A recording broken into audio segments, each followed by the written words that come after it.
With threats to our nation waiting around every corner, adaptability is more important than ever. When conditions change without notice, quick strategic thinking is crucial. And with obstacles consistently impending, determination is essential in overcoming them. It's this willingness, decisiveness, and resilience that sets Marines apart. With our fighting spirit, we don't just fight battles, we win them. Marines are the constant our nation counts on to fight the unknown. And through adaptable problem solving, we do just that. Learn more at marines.com.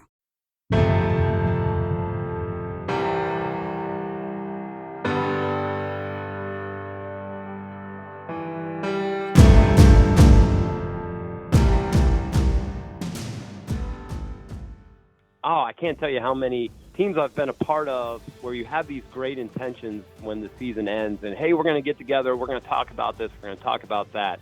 Snap your fingers, and it's May. This week we finished our season series focused on ideas that will help you look back at the previous season and make plans for improvement for the future.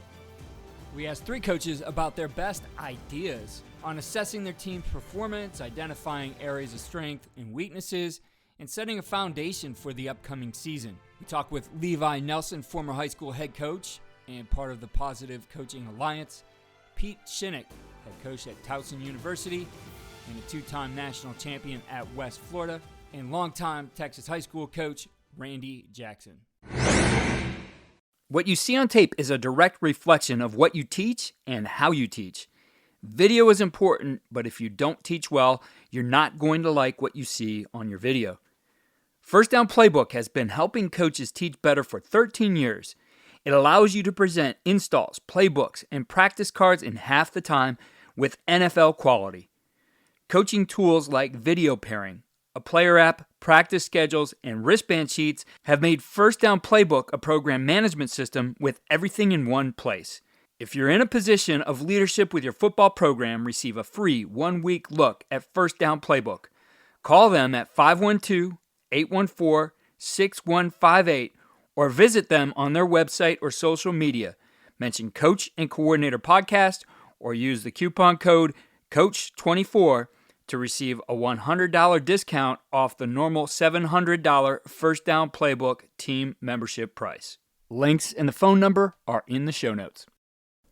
As coaches, we know that some of the biggest hurdles to our team's success can come from off the field. Your team needs support to tackle the endless list of expenses, uniforms, training equipment, travel, and more. But raising that money can feel like a full-time job. Thankfully, there's Vertical Raise. Vertical Raise is the premier online fundraising platform using innovative technology to create the easiest and most efficient system available.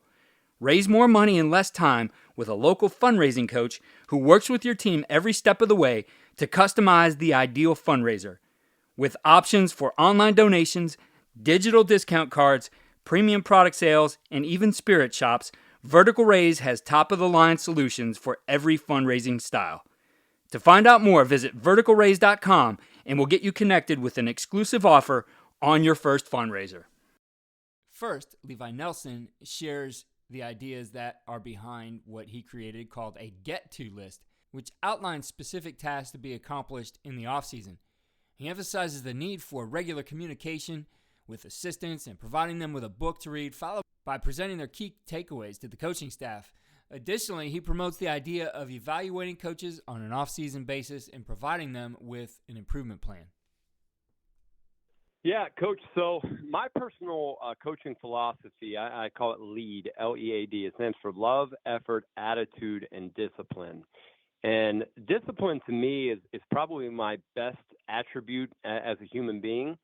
And one thing I know as a head coach is the offseason is huge on just getting things done. And I can't tell you how many teams I've been a part of where you have these great intentions when the season ends and, hey, we're going to get together, we're going to talk about this, we're going to talk about that.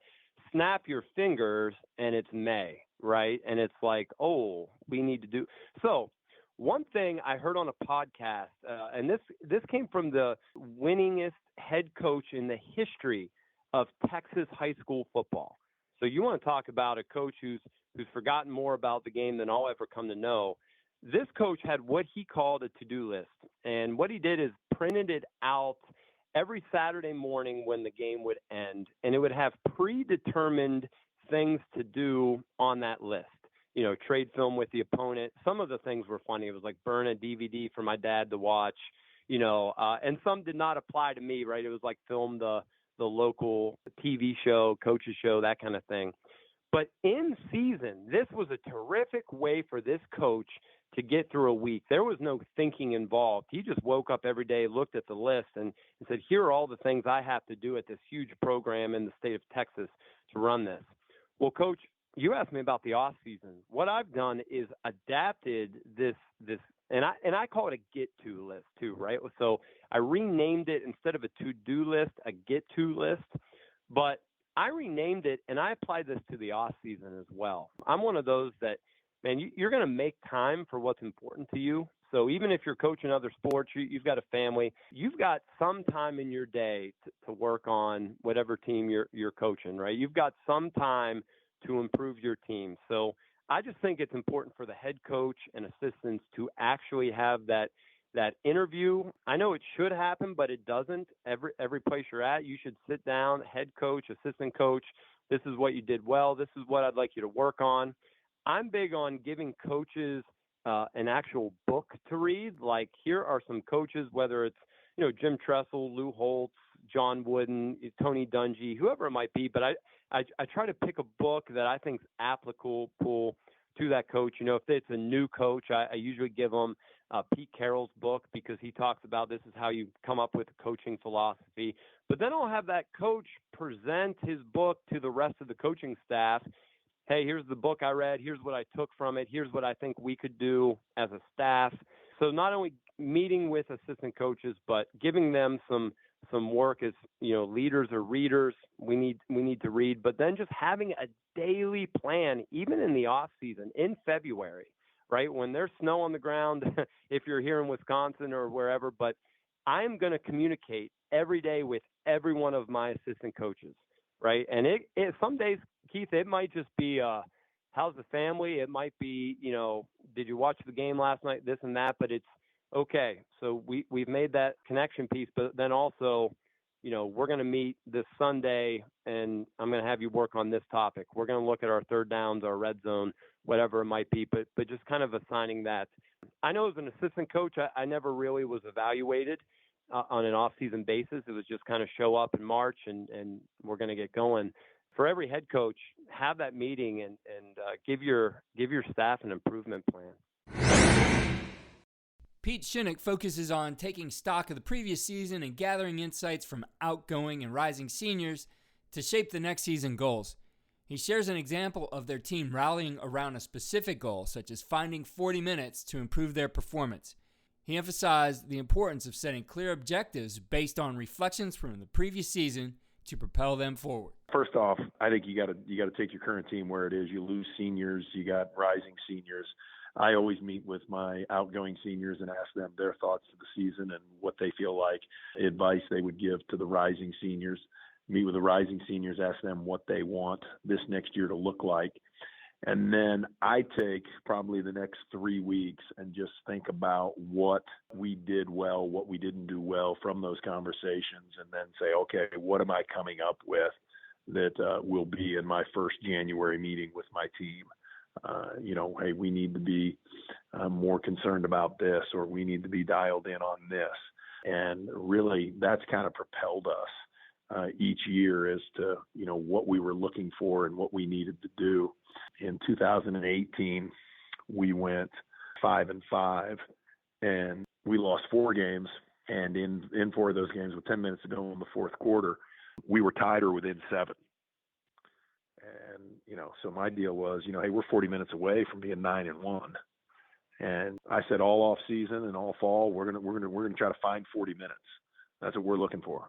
This whole year, guys, we're trying to find 40 minutes. That's what we're trying to do. And then the next year in 19, we go 9-2 and made the playoffs, and then won the national championship. And we found our 40 minutes. So, just something to rally around and something to stay focused on. Randy Jackson wraps things up for us, emphasizing the importance of reflecting on the season and gathering feedback from players. He uses a Google form to collect information from players and encourages assistants to ensure they are viewed favorably by the players. He also advocates for conducting an autopsy on the season, where each coach analyzes their position performance using data, which helps identify areas for improvement. I think most coaches, it's human nature to just look forward. And Steve Jobs says the only way to get better is to look backwards and connect the dots. So we're going to look backwards and connect the dots. And there's two ways we're going to do it. I'm going to send a Google form out to all of our players. And I tell the coaches in our July meetings, and guys, remember, one of the questions I'm going to send the players is, who is your favorite assistant coach and why? Someone needs to say you're their favorite. I mean, I don't care if you got to buy the big kids some ice cream. If your name is not listed as someone's favorite coach, that's a problem. So I want to know things like, what was your favorite core value? Did we do a good job of emphasizing it? How do you feel like our band of brothers mentality was? So I'm going to ask these questions to all these players, and I'm going to tabulate it. And then I'm going to tell our coaches the first week after we get back from Christmas, we're going to do our audit or our autopsy. And I think this is huge for coaching staff. So every assistant coach needs to do an autopsy on their position. And what I mean by that is an offensive coordinator needs to do and I give them a lot of leeway. Tell me what our best plays were and why. But you must use data. I do not want to know, hey, we were pretty good at inside zone this year. I don't want to know just, hey, we averaged 5.1 on inside zone, because I want to know why it was good or why it wasn't good. As the head coach, I would do our discipline stats, and then position coaches were going to break down, and I want clips like a defensive end. I want to know what percentage of the time we spilled the counter, and when we didn't spill the counter, why? And so all these coaches are going to get up and present. It makes them look back.